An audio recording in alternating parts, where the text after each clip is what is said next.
Hello, my name is Elizabeth.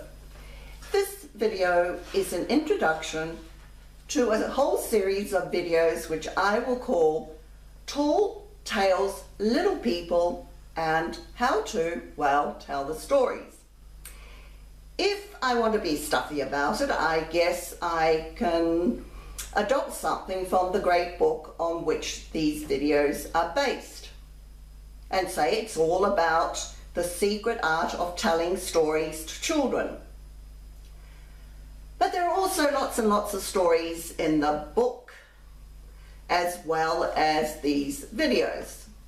If you will stick with me for the next few weeks, we will talk about what makes a great story and also what makes a great storyteller.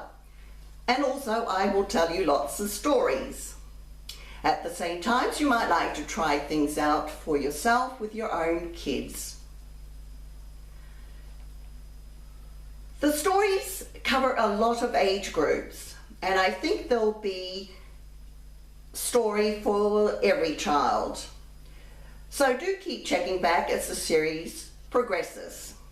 And as we go along, we'll get some theory about storytelling as an art form, as well as a better understanding of the bond it can produce between child and parent, or even an educator. Some of the 101 stories you would have heard before, maybe many times, maybe in different forms. Since these stories often undergo some change in the hands of the teller each time they're told. But there are also many that you would not have heard before. Even so, they're all great and all still much loved by the kids. And of course, some will have their own favorites. You know, when I started this project, I remember seeing a group of high school girls surrounding an old woman. I guess the reason I remember this so clearly is because of what happened. As I moved closer, I found that the woman was telling a story. Would you believe? A children's story about a good and a bad little mouse. I mean, you would have said, that would be such trivia to these girls. As I began to move closer, the girls' eyes were wandering everywhere, but that was only at a start.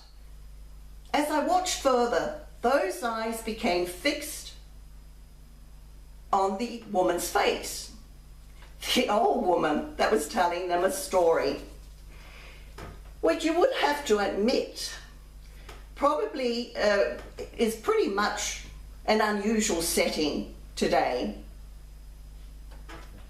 Anyway, such is the power of someone that understands the art of storytelling. I think that a story told holds much more charm for a child than that which is read from a book, even a very well-read one. And you see, a story can be repeated many times, yet each time it's somehow different, sometimes almost a new story. And that is because the storytellers are free to put their own personal touches to it. The storyteller creates the scene and expresses the action of the story. Think of this short passage from the Pied Piper. A rustling that seems like a bustling of merry crowds jostling and pitching and hustling. Small feet were pattering, wooden shoes clattering, little hands clapping and little tongues chattering. And like fowls in a farmyard when the barley is scattering, out came the children running.